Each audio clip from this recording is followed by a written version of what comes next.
Welcome to Democracy Ish. I'm Danielle Moody. And I'm Wajahat Ali. And, Danielle, I always wondered how it would feel if you were in the crowd or watching on TV in 1933 when Jesse Owens, the black runner, went to Germany and in front of Hitler just crushed the competition and, defeated the master race.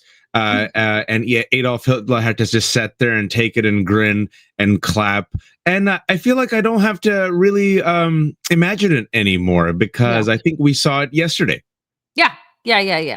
And we're going to get to that today because, there is so much. Like I say, every Monday, folks, I wake up and Wajahat Ali has sent at least 3 emails with all of the horrible stories that I tried to block out over the weekend because unlike him, I actually do take breaks so that I don't have a breakdown. But so we open up today because we'll get to the US Open, which was just exquisite. There's some good news. We have some good news. There is some good news. It's a little bit, but we take what we get. So we wake up to the news this morning that Eugene Carroll's defamation appeal, Donald Trump lost. And again, he was trying to get this. This is the shit that gets me because this has been going on now since 2019. I mean, he was disparaging her from when he came down the escalator, essentially, in 2015. And so here is E. Jean Carroll, who Donald Trump defames by saying that she lied, that he did not rape her, that, she's a liar, not his type, which was the title of her latest book, and her battles with him in court, which she's won.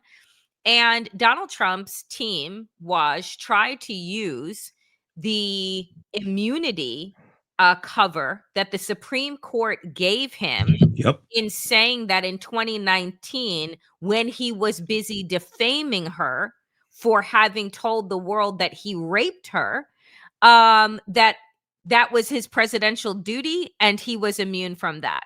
That is what he was using. And the appeals court said, yeah, not today. So on top of the 83.3 million, she would also has another 5 million that was awarded to her that, again, he tried to appeal. That did not go. I don't know if this goes up to the Supreme Court and they just give him whatever it is that they want. But what did you make of today's news? Look, we take the small piece of good news where we can. And it is related because Donald Trump has just a string of crimes. This man, due to his whiteness, his wealth, and his celebrity, has been allowed to rape his way to the top. And literally, this is a man who has raped his way all the way to the Oval Office. America, white America in particular, I know people don't like hearing it, but we'll bring the receipts, has given him a pass. Majority of white women, not all white women, majority of white women voters say, you were held liable for sexually assaulting Eugene Carroll, and you were held liable for defaming him. No problem. We'll vote for you again. 24 women have credibly accused you of sexual assault. No problem. We have you on tape saying you like to grab women by the pee. No problem. We have you partying with Epstein. No problem. So a man who has committed fraud, a man who has incited a violent insurrection, a man who has assaulted women his entire life, to see E. Jean Carroll take him on and keep winning, I think is a win that we should celebrate. And furthermore, a federal appeals court, instead of the Supreme Court finally slapping him down, is fantastic. I don't have any faith in the Supreme Court because I got to mention some breaking news. This Supreme Court, yet again, basically his buddies on speed dial that rubber stamp anything he wants him to do through the shadow docket. Supreme Court Chief Justice John Roberts, just an hour ago, said that Donald Trump can fire a Democratic FTC Commissioner, Rebecca Slaughter, while the lawsuit proceeds. A appeals court found last week that Commissioner Rebecca Slaughter, Danielle, could be reinstated of her job because Trump had fired her, quote, without cause. But this Supreme Court said, for now, you can go ahead and fire her. So, to your point, will the Supreme Court actually take this case and slap down E. Jean Carroll? I don't think so, but we shouldn't be surprised. That being said, take the wins where you can. And also, speaking about women getting their much deserved win against Donald Trump returned to the scene of his crimes. A little, this is a little small story that people really aren't talking about. The U.S. Open was over the weekend, folks. For those who have joined us when I talked about the Jesse Owens moment of 1936, I got their year wrong. Forgive me. And people forget, and George Conway and others reminded that Donald Trump groped two women at prior U.S. Opens in 97 and 98. There are two separate women who have come out and credibly accused Donald Trump of sexually assaulting them at the U.S. Open. And he returns to that U.S. Open where, folks, where he told, like the coward that he is, he told the U.S. Open that you better like block people from whoever boos me. You better make sure you don't say it. So then the U.S. Open sent an email to broadcasters saying, hey, censor any crowd reactions during the protest, right? And then thank God somebody leaked it. U.S. Open was mocked and ridiculed to their face. People said, F you cowards for bending the knee. And Donald Trump nonetheless showed up. And Danielle, tell us, what was the reaction to Donald Trump coming back to the U.S. Open?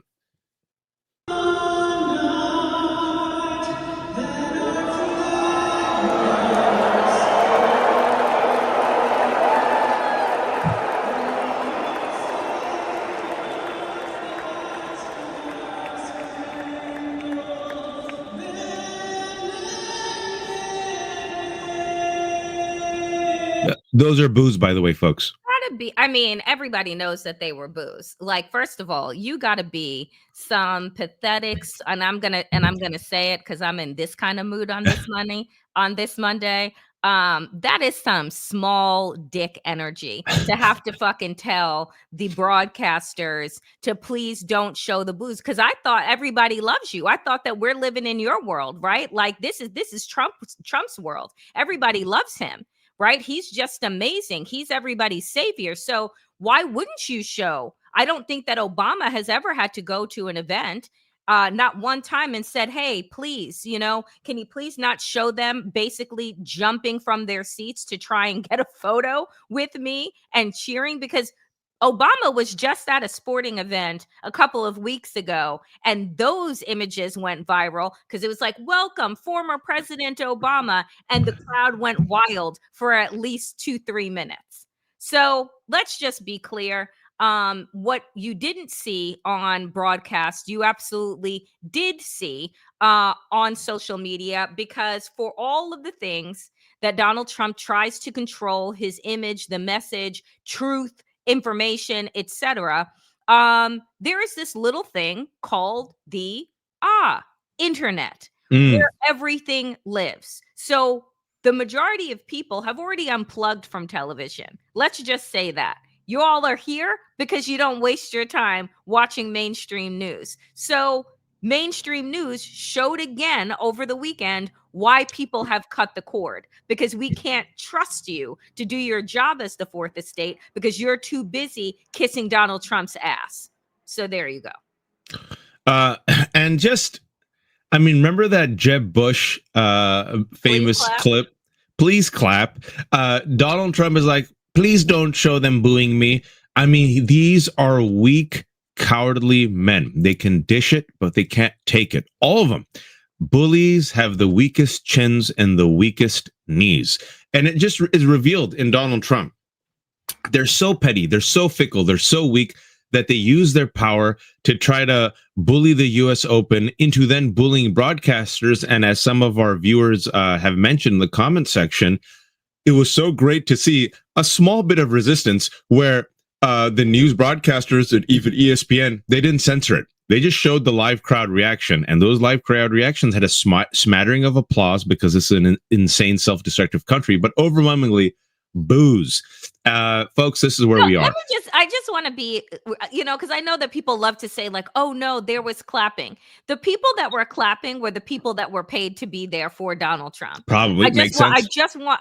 Let us stop pretending that there are people that see Donald Trump's face and they are so ecstatic and overwhelmed with joy that they are fucking clapping. I would not even put it past broadcast in this moment to having put out a fucking applause track, right? To try and overlay the booze, which has happened before. Please clap. To answer Gus's question, real quick, can we go back to Gus? Yes, Gus. Ticket sales have plummeted to Kennedy Center after Donald Trump took it over, which is further proof that everything that Trump touches dies. But folks, the best part. The best part was first and foremost, the match was excellent. For those who It don't was. follow tennis, And you had unfortunately, 22-year-old Spanish phenom mhm, Alcaraz defeat a Sinner, who's also very good. mhm. Alcaraz, folks, is a brown-skinned Spanish man. Sinner is like the whitest man on earth. Everyone, this is when it was Well, he's announced. Italian. He's not the whitest man on earth. But Italians, he looks white. He looks yes, super white. yes, That's what I he's meant. absolutely looks white. He looks very white, and white is also a social construction. But nonetheless, Alcaraz wins. Everyone's ecstatic. Phenomenal guy. Third title, right? Everyone's like, look at the witness of this brilliant 22-year-old Spanish dark-skinned phenom. This was Donald Trump's face as it was announced. It was so clear that he was so pissed off. Oh, he look at him. Look, There you go. Danielle, explain that. How would you like me to explain it? Racism. Like, here's the thing. Much in the same way, and I'm so glad that you brought up the 1936 Olympics, because I think that it's important, because it is very much like on par. No matter the erasure that white supremacists try and do, no matter the erasure, no matter the lies that they tell themselves, no matter how many books that they try and burn, reality is always going to smack them in the face. And that, I mean, I'll just put it up again. That is Donald Trump's reaction, because I gotta do one more time. reality is always going to smack you in the face when you're talking about quote unquote white dominance, excellence, et cetera, et cetera. You can't compete, right? Like, and you're always going to get, particularly around athletics, which I think is just always such a good space. But again, we'll talk about this in a little bit. Donald Trump going after all of these accomplished, brilliant Black women, going after all of these accomplished, brilliant Black people and people of color. Why is that? Because they have risen to places of position and power that, regardless of the obstacles, regardless of the racism, the discrimination, and the misogyny, they have found their way to the top, which is a complete and total affront to the belief that only white men who have shown themselves. I mean, the beautiful thing about Donald Trump and his junk draw cabinet is the fact that they have shown us what white mediocrity and incompetence looks like. I Yep. have said this so many times over for so long that they look at themselves in the mirror, so they have to shatter the mirror, and then they have to say and make it so that other people that have arrived in positions, well, they only got there because they're Black, they only got there because they're a woman, they only got there because they're queer, or because they're ability diverse. No, they got there because they are better than you. Yep. That's why. And you can't take that. So you need to close your eyes and your ears and pretend that those people don't exist. Because when put side by side, there was a fucking video, and I wish I would have pulled it today, Waj. There's a video that I don't even know why Pete Hegseth would put up this pathetic video of himself trying to do a pull up. Have you seen this video? No. God, I gotta find it. I'm gonna look for it and I'm gonna play it before the end of the show. It's Pete Hegseth trying to do a pull-up, and he has all these men around him, and he posts this video, and it's pathetic. He can't do a pull-up. He's like a little kid kicking his legs, trying to like force his chin above the bar. A woman on TikTok, white woman, baby strapped to her, doing pull-ups. Oh, that's dope. Does a friggin' like side by side, and she's just like, maybe the baby would have helped you. Oh, It's like it's everything that you need to see and understand about these men. That woman, baby strapped to her, she was doing pull-ups like it was light work. Oh, I gotta find it. This is white supremacy in America. It's a mediocrity that Danielle and I, and even Joy Reid and I have talked about, which, hit dogs holler. When Joy and I spoke last month, we talked about this and they were so pissed. They did articles about that conversation for 9 days because we dared criticize some of their white gods, their white kings, right? And we talked about the contributions of Black and brown folks in America, the excellence of Black and brown and Asian folks in America, despite all the hurdles, right? Despite all the racism, despite all the bigotry, despite the lack of any nepotism, because people like us never got invited to the party. So we had to like create our own ladder, right? And it just, folks, look at in real time what Danielle's saying. Look at this administration. They have removed DEI. They have purged or trying to purge the government and schools of any affirmative action, DEI, stories of our excellence, stories of our history, Navajo code talkers, Jackie Robinson, Tuskegee Airmen. Literally, transgender people are literally deleted. Now it's just LGB, right? And they have fired women and Black people in particular and brought on the master race, right? The white man. Look at these white men. Just look at them. Look at Pete Hegseth. Look at RFK Jr. Look at friggin' who else is there? All these press secretaries, right? Look at Kristi Noem. Just look at Sean Duffy, Real World alum, director of transportation. The world's most mediocre whites who need to completely game the system in order to have 2 legs up and a chin up the pull-up bar, because they know they can't compete in order to fulfill their friggin' myths and narratives of white supremacy. And even then, with all the privileges, even after eliminating DEI, even after putting so many barriers, even after suppressing voices of color, you would think that they could succeed. No. And they can't. They show their mediocre ass in real time. And then what Donald Trump does, because he knows, I think secretly all of them know, it's always projection all the time. And they have such contempt towards women and Black people in particular. Number one, Black people. Number two, women. And then extends to the rest of us, right? But if there was a hierarchy, it's Black people, number one, women, and then everyone else. And it just shows you their rage, their fixation, right? Their obsession. And case in point, before Donald Trump went to the US Open and was booed and then showed that little disgusted, constipated face because a Spaniard won, he, of course, took out his rage against a qualified, competent, intelligent Black woman. Do we have that clip? But before I show you that, I must, folks, show you this. Oh, you found it. Trump who inspired us to do this. That was pathetic. I mean, because this video is just too quick, but it's just, he can't do it. He can't do it. Can you do it again? He can't do it. And it just looks, he looks so stupid. It was President Trump who inspired us to do this. So dumb. Okay. But you ever see a Mad Max Fury Road? Immortan Joe, he looks at these people and he goes, mediocre. They are mediocre. There's a great meme. At best. Mediocre. Okay, so to your point, the video that we are talking about is this one. Say that, darling, that's fake news. Well, why would the Department of Defense? Listen, be quiet. Listen. You don't listen. You never listen. That's why you're second rate.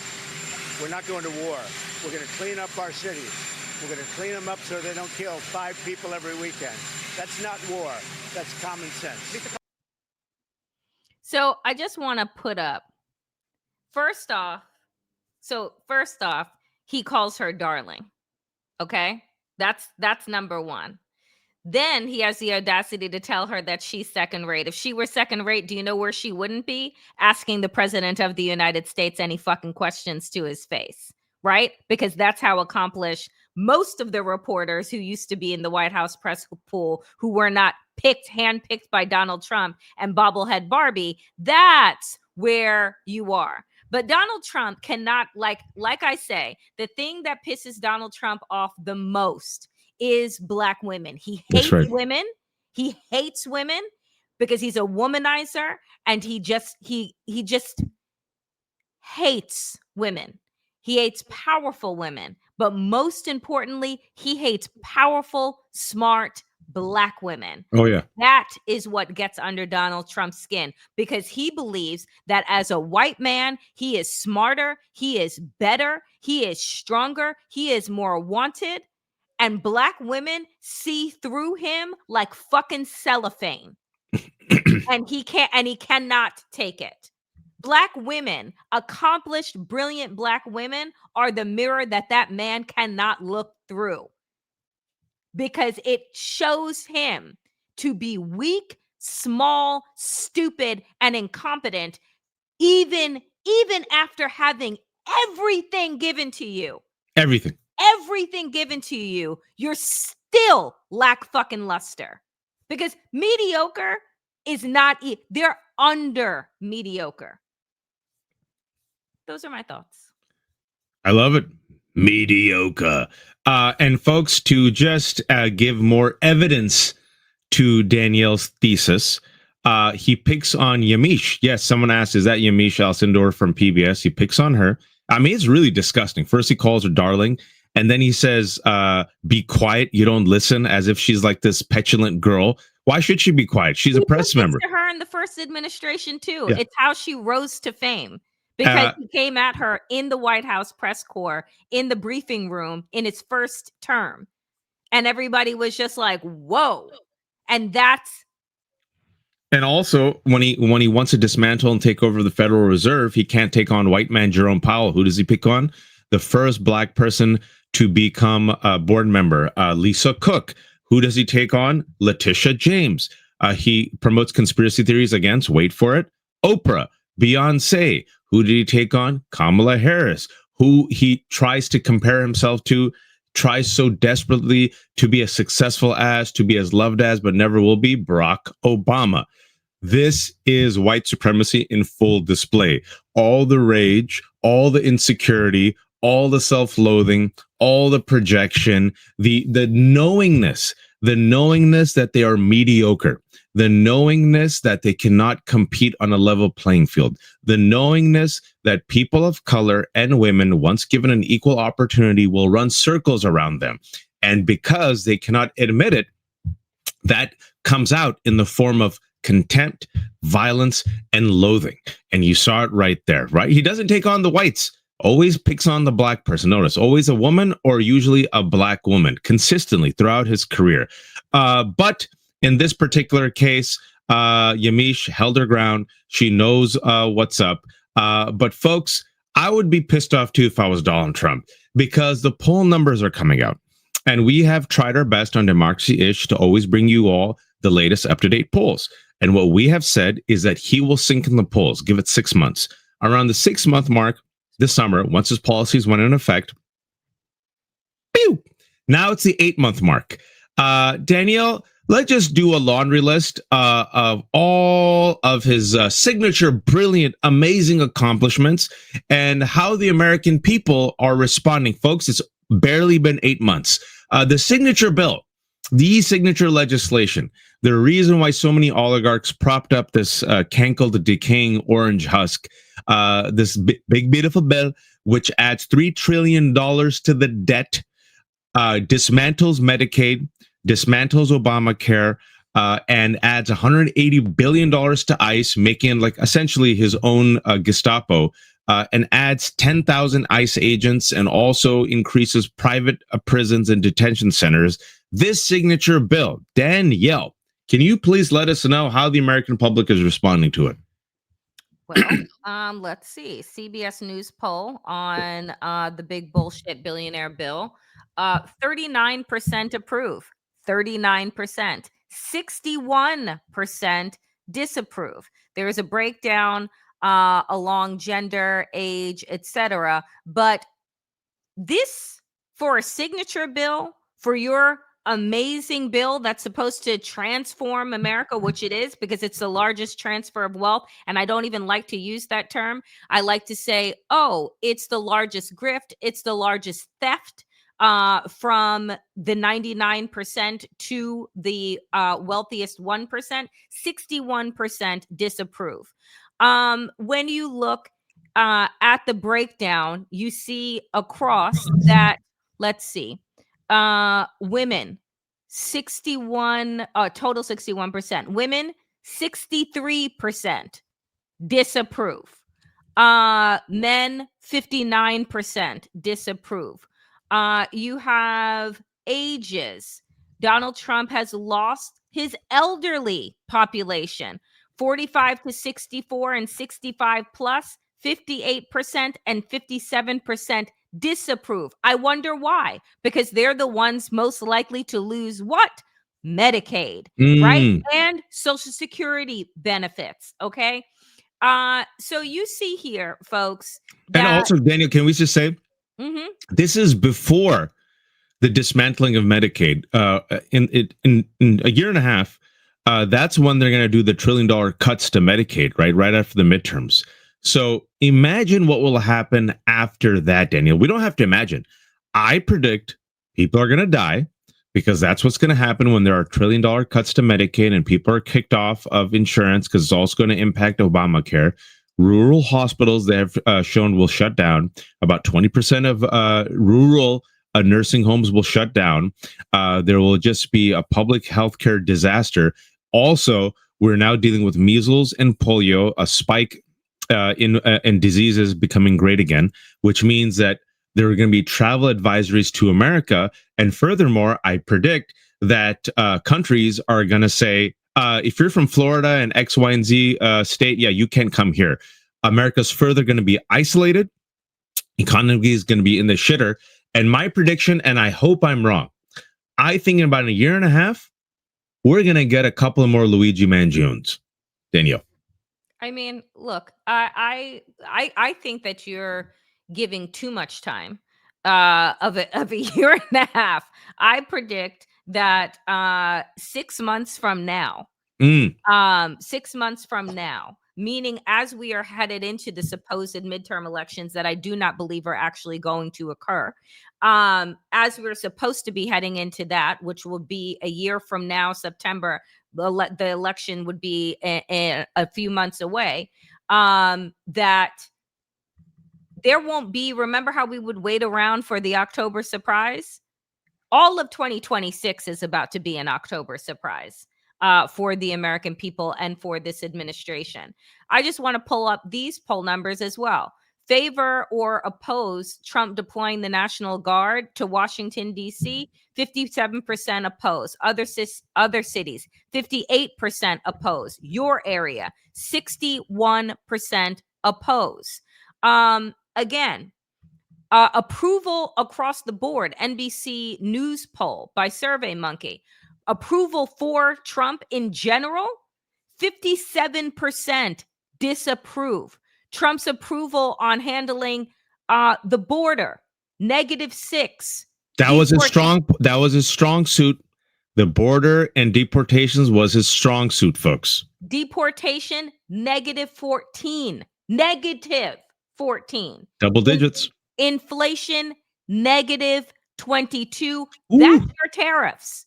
So Ooh. for me, I'm saying I understand what you're talking about, Waj, in terms of when those cuts to Medicaid, Social Security, when they will take effect. But the reality is that the effects of Donald Trump's policies are already hitting. True. I went to so I always love to tell this story on Monday, particularly because I go to the grocery store like most Americans over the weekend, right? So you go to the grocery store. Folks, have you tried to buy a bottle of olive oil recently? I went to the cheapest fucking market that I could find in Brooklyn. And I go to find olive oil, which I cook with every day. Can somebody explain to me why the olive oil was at $25 at one 25 fucking dollars? And I'm not talking about fancy olive oil. I'm talking about regular olive oil. It's like $25. Danielle's like, I just want the podunk olive oil. Like, we have extra virgin. I want the skanky one. I don't need virgin. At this point, I don't need a brand name. Do you know what I'm saying? I just needed to say extra virgin olive oil in big letters on the fucking container. I don't care what, like Bertolli, this one. I can give a fuck because I can't afford it. So I end up getting this olive oil. I went to three different stores, and the cheapest one I found was on sale for $17. Tariffs. As we mentioned on last week's show, McDonald's CEO came out and said, yeah, some of our customers are skipping breakfast now. Right. That's not good for us. Walmart is talking about increasing the prices. They tried their best, meaning the small businesses and large corporations, to absorb the costs, right? But they can't, because tariffs are taxes. And as we, who are simple humanities majors, know, that eventually who pays for those tariffs? The American consumer. And voila, folks, it's happening.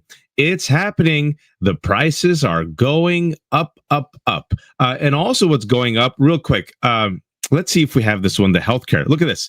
Go ahead. Make America healthy again, right, folks? Right?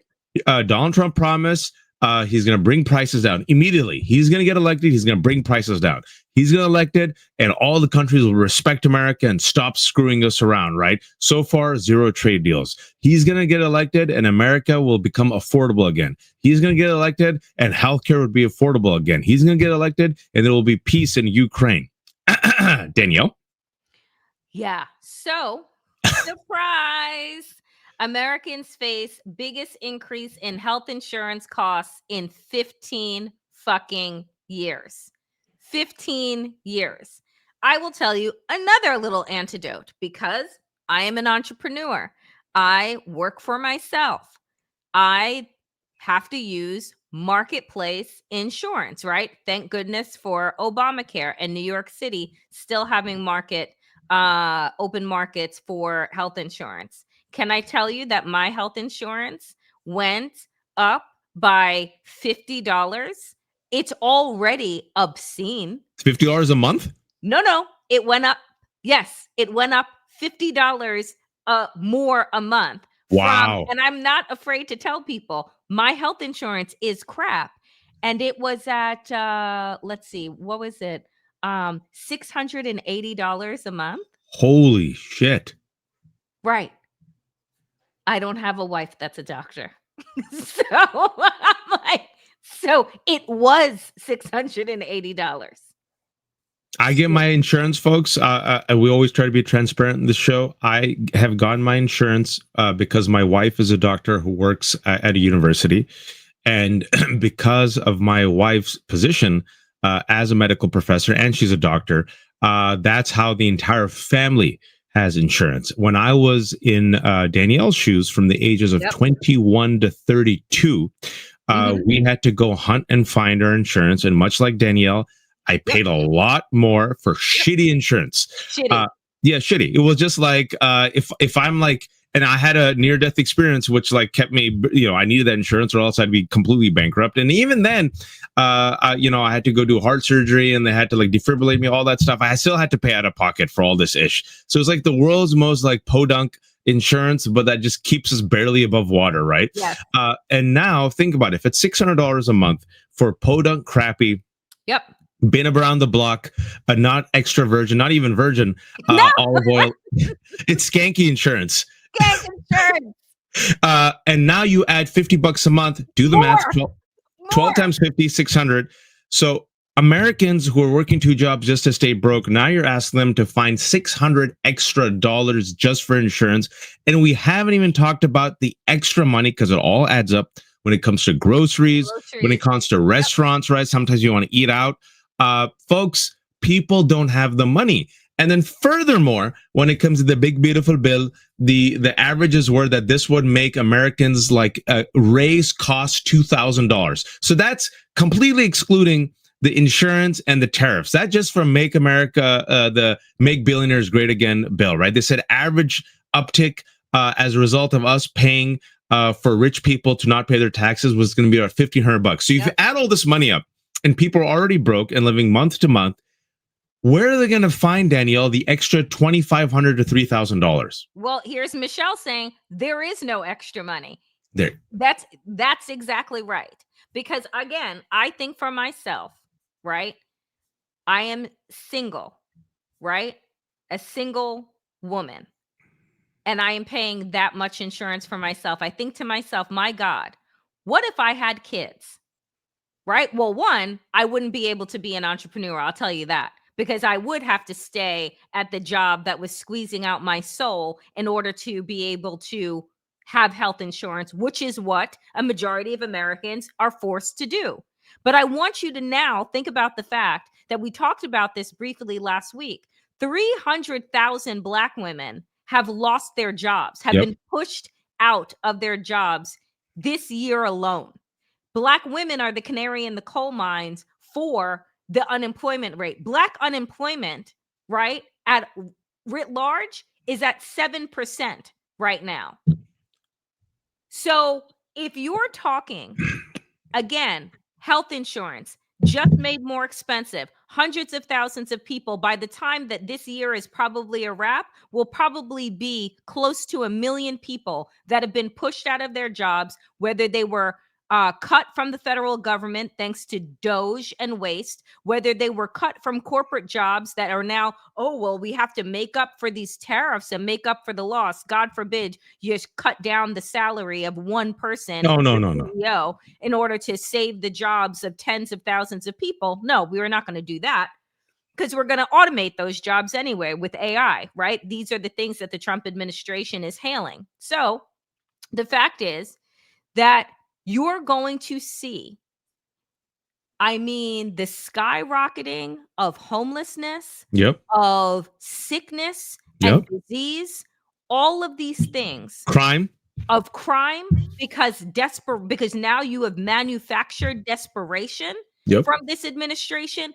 So I think about myself and how I care for myself and the squeeze that I'm beginning to feel as an individual. And then I project that out to families of 4 and 5 and more, right? People who are now going to have to take care of their elderly parents, because guess what? Nursing homes gonna start closing. You know why? Because they're not going to be receiving the Medicaid, right? Because that's what nursing homes make their money on. And with that gone, with that cut by billions of dollars, who is going to be taking care of your elderly parents, your grandparents, etc.? You are. How are you going to afford to do that when we're talking about hundreds of thousands of people losing their jobs? We are headed toward, like, when folks say, oh, I think we may be on the verge of a recession. No. Collapse. It is not a recession. It is a full fucking collapse of our economy. That's where we are headed. And that is what every economist is saying, that isn't paid for by Donald Trump. I hope people can, and pardon me for promoting this, Danielle, it's only because I think it's helpful. Over the weekend, I had Dr. Mark Alain Derry, who loves our show, loves you. And he's an infectious disease physician in New Orleans, has traveled around the world, also helped during Katrina. And he just started off the program saying we're effed. And I strongly recommend people listen to it, because he connects the dots, talks about the viral collapse of not just our healthcare system, but every system, and then offers tools and tips on how people can protect themselves. And he said, this is generational damage. He's on the front lines. He's also a scientist, statistician. He's using logic. He connects all the dots. He said, this is viral collapse of every single industry in America, specifically the healthcare industry. And we talked about, and he just went like one after another. This is how we're all going to go down. And he's a doctor, again, infectious disease specialist, who was talking about now the fact that there's vaccine hesitancy. Measles has come back. And he said, yeah, people are talking about measles, No one's talked about bird flu yet. And then COVID, and then this is what happened. So I strongly recommend listening to him and Kavita Patel, who I talked to, are doctors who both said what Danielle is saying. Collapse is here. You can't trust the institutions. You have to take care of yourself and your families, and this is how you do it. And the one group, folks, the one group that was actually helping, your elders, the group that actually is in the nursing homes. Guess who that group is? Can you tell them what group is the one that does all that work? Oh, at least in New York, it's Caribbean immigrants. And so everywhere else, it is immigrants that are the ones that are not only at the beginning of life, your fucking nannies and your cleaners and what have you. At the end of life, they are your end of life care as well. And so where are we now? Oh, Americans' views on immigration's effect on the US. Oh, now they say it's a good thing. 79% of Americans say it's a good thing. And I love this post by Eric Fiegel Ding, who says immigrants are good for the country. Lots of buyer's remorse among Trump voters when the cost of goods and services suddenly spiking now that people see the societal and economic damages from the quote unquote crackdown. The crackdown is basically cracking us all over our heads in terms of where we are being set up to fail, all for the greed and the insatiability of the ultra wealthy. But do you know who hasn't budged, folks, in their thinking? Waj. Generic ballot polling among white Americans. 47% of Republicans, that's pretty good. 38% of Democrats. The whites, Danielle and I keep saying it, and we know it's not all whites. We know there are many white viewers, elders, women who watch our show. Thank you so much. You have exquisite taste. We know 45% of white women did not vote for Donald Trump. The reality that Danielle and I keep talking about, and I wrote an article in the Daily Beast, and oh my God, I get hate all the time when I take on MAGA, but when I talked about the history of white women supporting Republican presidents, Danielle, the amount of hate I got from centrist white women, Democratic white women, liberal white women. Oh my, I wish I'll send you all those emails. Oh, fee, fi, fo, fum, they were pissed. Because what I said is these white women, these Karens are killing us and killing themselves. And they got pissed. Well, not me. And I brought out all the statistics. Can we bring that number up again? Oh, yeah. And I showed them the statistics that white women, the majority of white women voters, folks, are triple Trumpers. They have voted for Donald Trump a majority of time in 2016, 2020, 2024. 3 times. A majority of white women have gone for Republican presidents since the 60s. The only 2 times they defected was Lyndon B. Johnson and once for Bill Clinton. And speaking about the white grievance and white rage, that one group that stays is specifically undereducated white voters, majority of white men and white women. Because despite all of this, they're like, you know what? Yeah, we'll stick with them, Danielle. Yeah, and so I just want to show people what sticking with Donald Trump gets you, which is breaking. Everyone pause for shock in the comments right now. In a shocking revelation, over 30% of Arkansas farmers who voted overwhelmingly for Trump are forecasted to go bankrupt by next year because of Trump's disastrous tariffs, unless given emergency funds. Now, we know how much, and I'm going to play you this clip, how much Donald Trump loves to bail out only white people. So he'll have to figure out how he only bails out white farmers because he has, and he will. But take a listen. Almost everything that could go wrong for Arkansas farmers did go wrong this year. And it's so bad that many are facing bankruptcy or even the closure of farms that have been passed down for generations. A dismal global market and plunging commodity prices mean there's little to no hope of breaking even for many farmers, even as sky-high input costs rise because of inflation and now tariffs. Not to mention bad weather earlier in the year. This time last year, the rice price was about 40% higher than it is now. The inputs costs have gone up. So after a horrible year last year where most farmers in Arkansas Delta lost money, this year's going to be worse. Though President Trump's big beautiful bill provided a much needed update to safety net subsidies for farmers, they won't see those federal dollars until late next year, by which time some have projected that as many as 1/4 or even 1/3 of Arkansas farmers will face bankruptcy or be forced to leave the business amid the crisis the American ag economy is currently in. It's already taken its toll this year. I'm a sixth-generation farmer from Newport, and we made the decision to go out this year. In the spring. So my son will not be the seventh generation on our farm. 5 of my customers have committed suicide. That's how serious that this is. Today, Arkansas farmers gathered to share their struggles with staffers from the state's congressional delegation, pleading for Arkansas lawmakers on Capitol Hill and the governor to convince President Trump to provide emergency funding to help them make it to next year. We have to have ad hoc payments right now to make it through this year. If there's no emergency funding this year, there will be 1 out of 3 farmers will file bankruptcy. Until the federal government steps in to save them, farmers have no one to turn to but God. Farmers, in my opinion, dear Lord, and it's only my opinion, are closer to thee than anyone else on this earth because we deal with your earth every day. Dear Lord, we're hurting, dear Lord. We can't help what's happened to us. God says don't vote for the corrupt pedophile. But no, God, we gotta vote for him. God says vote for the competent black Indian woman. Sorry, God, gotta vote for the white supremacist. Yep. He said, oh, the man preacher at the end said, oh, we couldn't help this.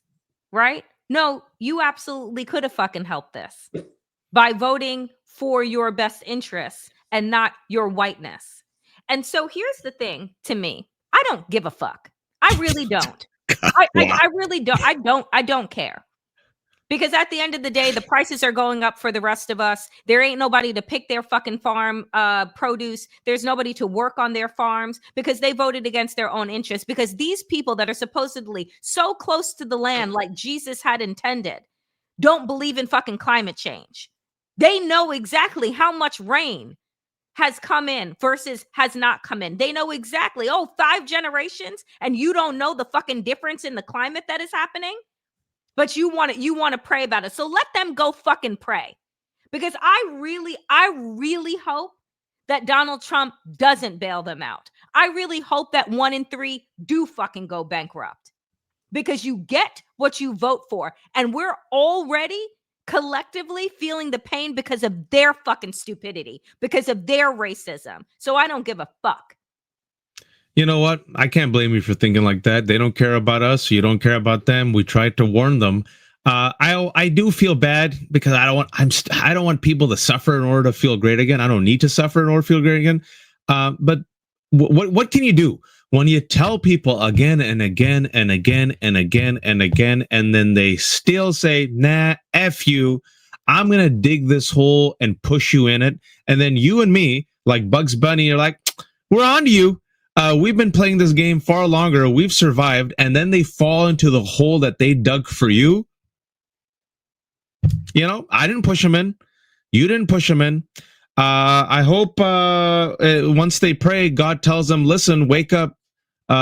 Stop being a white supremacist. Get over your hate. Get over your bigotry.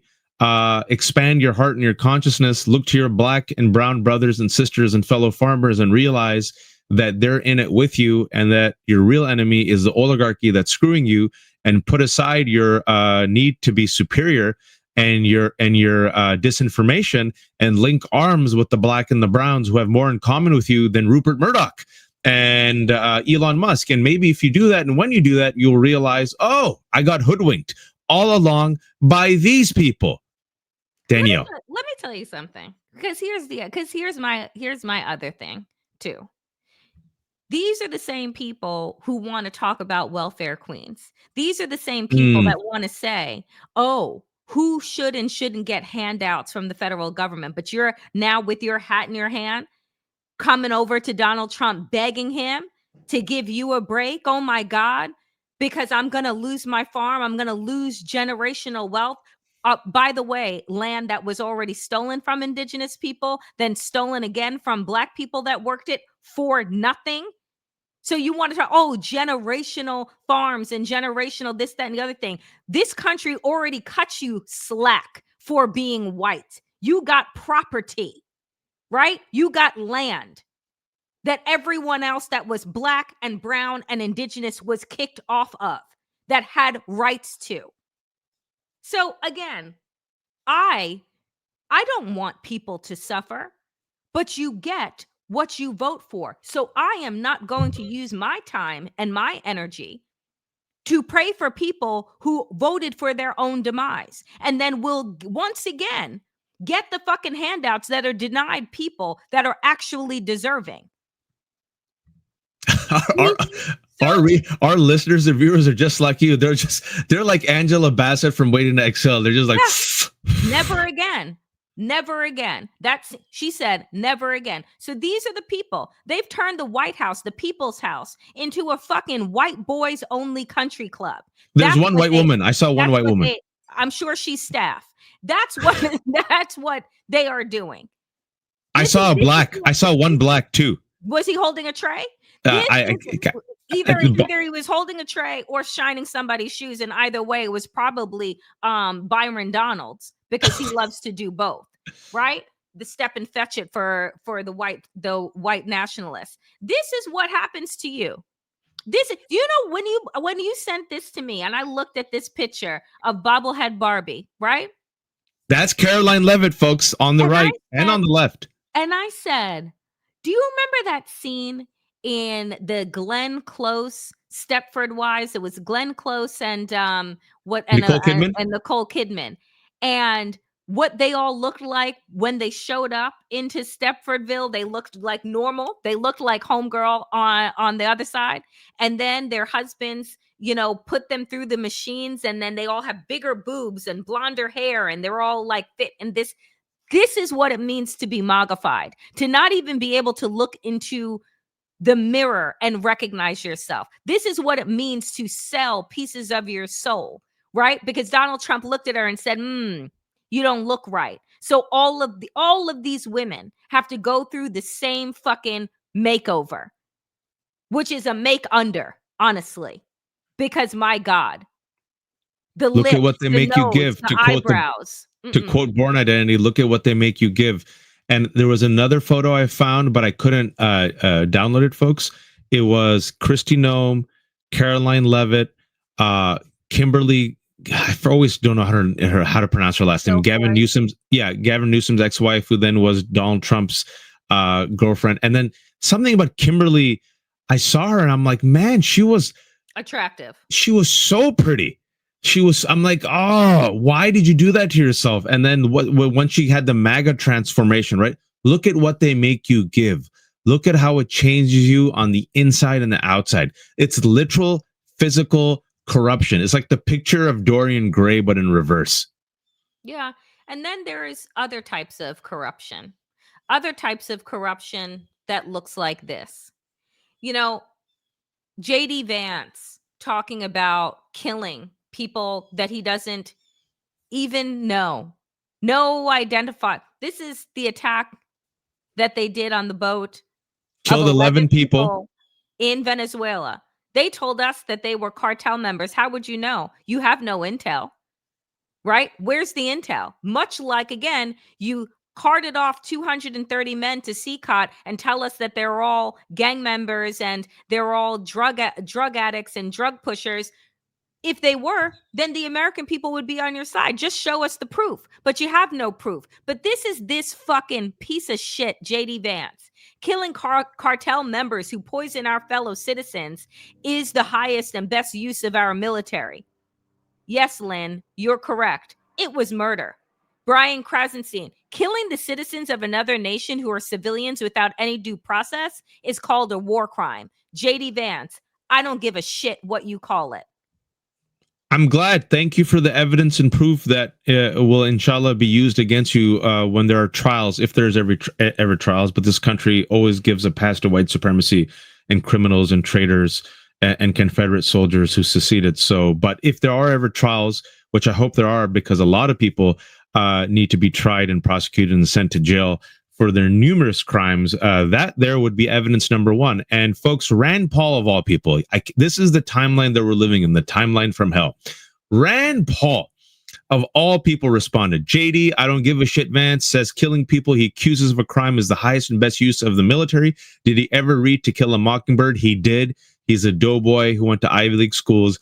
Did he ever wonder what would happen if the accused were immediately executed without trial or representation?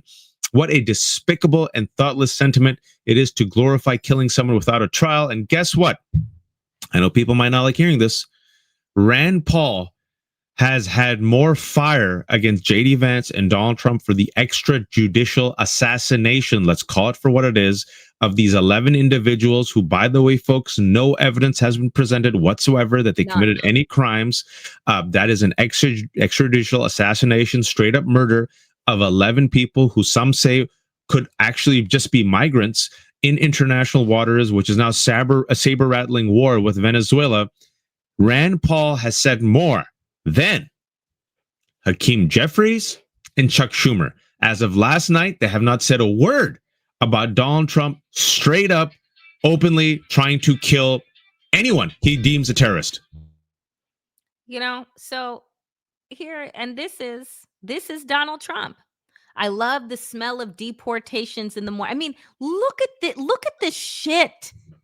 This is what the president of the United States is posting, himself looking like some type of desperado, and Apocalypse Now, Daniel. Apocalypse Now. Everything on fire behind him. Chicago about to find out why it's called the Department of War. So when Yamiche Alcindor, let's just go back to this, says, why are you declaring war on an American city? And he says, you need to listen. You don't listen. You need to pay attention. Motherfucker, she is paying attention. You posted it. This is Apocalypse Now. For those of you who know, I love my pop culture. There's a scene in Apocalypse Now, an anti-war movie directed by Francis Ford Coppola, where Robert Duvall has a very memorable cameo. And Robert Duvall plays Lieutenant Kilgore, a straight up psychopath who leads war crimes against a Vietnamese village. There's a scene where they're playing Wagner's Ride of the Valkyries, and the helicopters come and just kill. It just dun dun dun dun dun dun dun dun dun. Robert Duvall's character unfazed by all the horror. Robert Duvall's character lands and looks at the water and goes, I like to surf. It's time to surf. And then one of the young soldiers is a famous surfer, and he goes, okay, let's surf. There's kids crying, napalm, villages burned down. And then Robert Duvall's character with the famous line, I love the smell of napalm in the morning. It smells like victory. And that, Danielle, that scene is what some freak, probably Stephen Miller, one of his interns, AI Donald Trump onto that he posted. That's what he wants to do against Black Americans in Chicago, just to give it context. Thank you for that context, because this is what we're dealing with. And so you're saying to yourself, as we wrap up today's show, what's the goal here? What's the goal? What is it that Donald Trump wants, right? Well, let us just remind you what he so boldly told President Zelensky when he was sitting in his tacky ass Oval Office. Oh, nope. Hold on one second, because I gotta remove, and I gotta remove Pete Hegseth. And now we can play this video, because there's just so much to have shown you today. legal elections. So you say we're ready. during the war you can't have elections. So let me just say 3.5 years from now. So you mean if we happen to be in a war with somebody, no more elections? Oh, that's good. I wonder what the fake. You like this idea? Yeah, no, this is No. Speaking of news,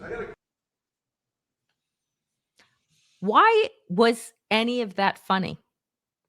I mean, I know why Zelensky has to laugh because he's like, wow, you're fucking nuts and absurd, but like, still need this country's money because I'm in a war. But the journalists in the room, when he's saying, so 3.5 years. So what did we just talk about? Donald Trump's image, AI image of going to war with the city of Chicago. JD Vance saying, I don't give a fuck what you call it if it's a war crime to murder 11 citizens of another country without due process.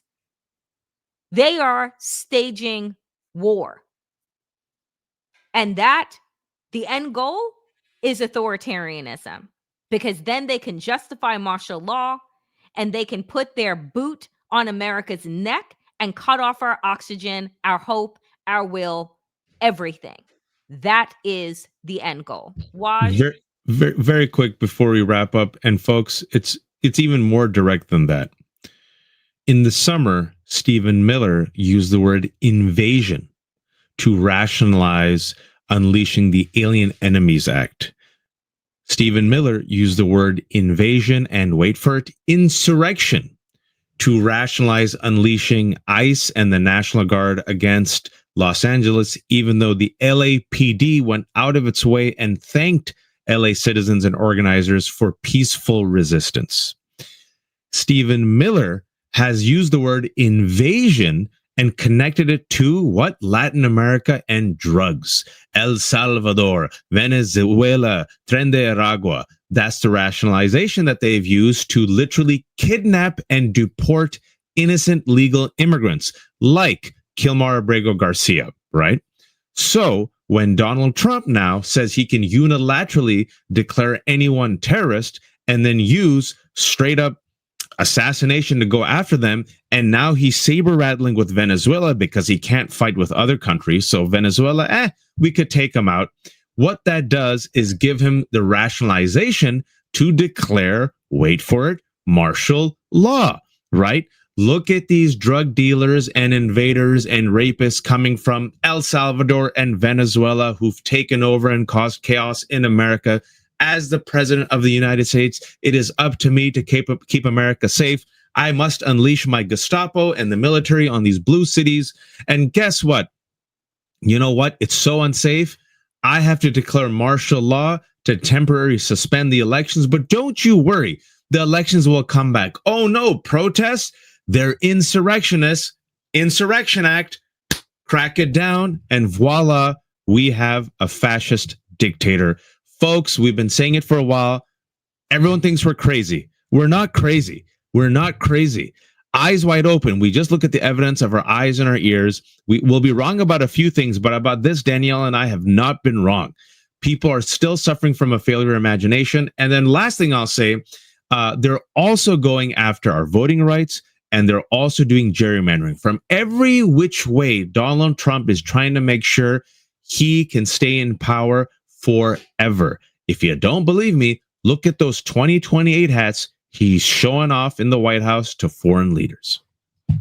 Folks, that is how we are closing out today's show. We have 2,400 people watching. Waj, do your lovely how to support us. And there's also 1,300 people watching on my Substack, so thanks. And there's people watching on Danielle's Substack, so this might be one of our biggest shows. Folks, we're independent. We are terrible capitalists. We have kept everything for free. There are no paywalls. to our Substack. Danielle's at Damn Digest. I'm at The Left Hook. If you can, become a free subscriber. We also have YouTube channels. You're watching Democracy-ish on Danielle Moody's YouTube channel. She has now finally more than 30,000 subscribers. We're trying to get her to 40,000. Again, it's all free. If you're watching it on YouTube, click the bell. If you're watching on YouTube, if you see all these kind people who've given us these tips, it's because underneath you see an oval with a heart with a dollar sign. These are tips. It all comes to us. It helps Danielle get her extra skanky, cheap as cheap olive oil that costs. How much does it cost now? $25. $25. So on top of my insurance, just putting it out there. We are like Blanche Dubois. We depend on the kindness of our community, which is growing. And folks, Danielle, she also hosts like 37 shows a day. Danielle, where can they find you next? Folks, I will be live at 5 p.m. Eastern with the Danielle Moody Show, which is live Monday through Thursday, 5 p.m. Eastern, right here on YouTube. So do make sure to join us back. And I do not host as many shows as Waj does. Waj, where are you running to next? Okay, so at 2 p.m., we're going to talk about the genocidal plan of Trump and Netanyahu in Palestine and Israel with Deborah Shushan. At 3 p.m., Brian Carroll joins us in Nerd Adventures to talk about the Barry Weisification of corporate media. And at 4 p.m., I'm joining Jim Acosta for his show. And then 5 p.m., you all go watch Danielle. Amazing. All right, folks, thank you so much. This was our biggest audience yet. We appreciate every single one of you. Thank you to the newcomers. Also, real quick, Danielle, for the people who joined us late, it'll be up on our Substacks in about an hour, and it's going to be up on our Danielle's YouTube channel in like 2 minutes. In 2 minutes.